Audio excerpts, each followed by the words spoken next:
মানুষকে এখন বেকারত্বে উৎসাহিত করছে না? বেকারত্বে উৎসাহিত করছে কিনা? বাসায় বাসায় কাঠ পাঠায় এখন মানুষকে বেকারত্বে উৎসাহিত করা হচ্ছে।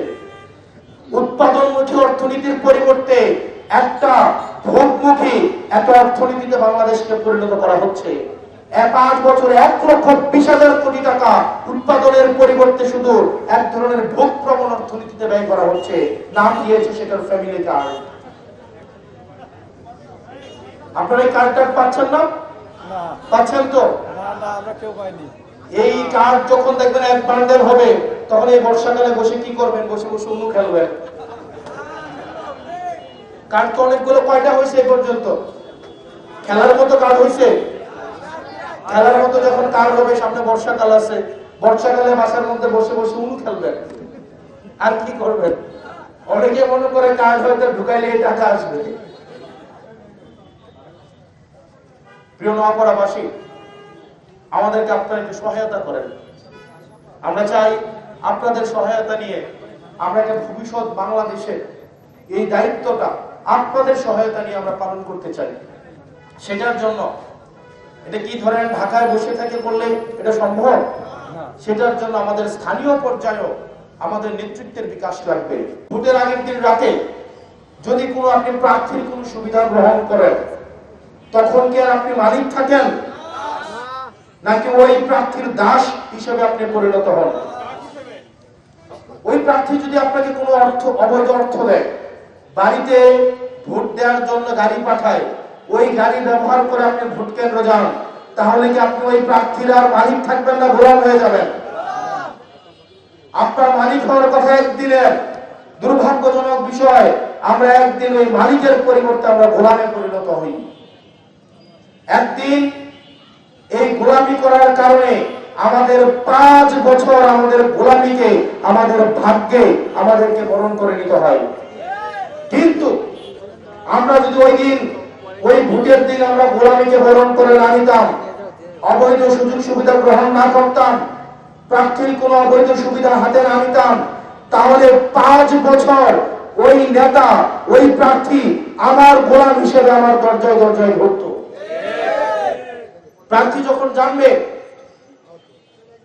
আমি ওই জনগণের দরজায় যাই বা না যাই, ভোটের আগের দিন কিছু টাকা নিয়ে গেলেই হবে, তাহলে কিন্তু 5 বছর সে আর আপনার খোঁজ খবর নেবে না।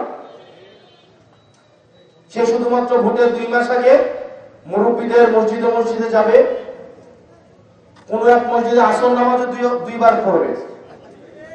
এক মসজিদে আসর নামাজ পড়ে বের হয়ে যদি দেখে আরেক মসজিদে আসর নামাজ শুরু হয়েছে, ওখানে গিয়ে আসর নামাজ পড়া শুরু করে দিবে। এরকম আছে না? আহলে হাদিস এবং হানাফির মসজিদের মাঝখানে তো 30-35 মিনিটের ব্যবধান থাকে, থাকে না? আমরা এরকম প্রার্থী দেখছি। আরে নামাজ তো নামাজই, যদি বলো আপনি তো একবার আসর নামাজ পড়ে আসছেন, তখন বলে কি আরে নামাজ তো নামাজ, এখানে তো 300 মানুষ আছে। এই শুধুমাত্র ঈদের চাঁদের মতো এই নির্বাচনী চাঁদে শুধুমাত্র আপনি প্রার্থীদেরকে দেখবেন। আমরা শুধুমাত্র বলি নেতা খারাপ, নেতা খারাপ, নেতা রাস্তার ইট চুরি করে, সার চুরি করে, টিন চুরি করে, গম চুরি করে, কিন্তু অনেক ভোটার আছে ভোটের আগের দিন সে নিজের মালিকানাটা চুরি করে, সে নিজেকে ভোটটা চুরি করে। আপনি একদিন চুরি করবেন, নেতা 5 বছর চুরি করবে, আপনাকে মুখে চুপ করে বসে থাকতে হবে। এজন্য প্রিয় ভয়নগর নোয়াপাড়াবাসী, আপনাদেরকে সিদ্ধান্ত নিতে হবে। এই সিদ্ধান্ত আপনার। আপনি কি একদিন গোলামি করে 5 বছর গোলাম থাকতে চান, নাকি একদিন মালিকানা প্রয়োগ করে আপনার নেতাকে 5 বছর গোলামি করাতে চান? সিদ্ধান্ত আপনার। স্পষ্টতই যেই নেতা ভোটের আগের দিন আপনার দরজায় পয়সা নিয়ে আসে, মনে রাখতে হবে এই পয়সা কিন্তু সে আগামী 5 বছর ধরে আপনার পয়সাটাই সে তুলবে। এটা ইনভেস্টমেন্ট, এটা কি ইনভেস্টমেন্ট? আপনি একটা এলাকায় 2000 ভোটার, প্রত্যেক জনকে যদি 500 টাকা করে দেয়, তাহলে হচ্ছে 1 লাখ টাকা, নাকি না 10 লাখ? 10 লাখ মনে হয় না, 1 লাখ, 10 লাখ, 10 লাখ টাকা। 2000 মানুষ কয় টাকা করে পাইছে? 500 টাকা করে।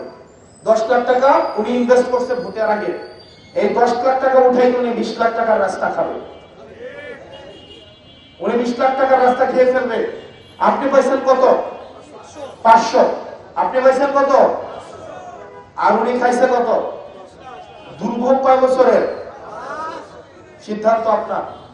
এখন আগে বলে গিয়েছিলেন আমরা একটা চারা গাছ, চারা গাছ থেকে যদি আপনি ফল চান, এই চারা গাছকে তো আপনাকে পরিচর্যা করতে হবে, করতে হবে না? নাকি গাছ লাগানোর পরের দিন গিয়ে ফল পেরে নিয়ে আসতে পারবেন? এটা কি সম্ভব?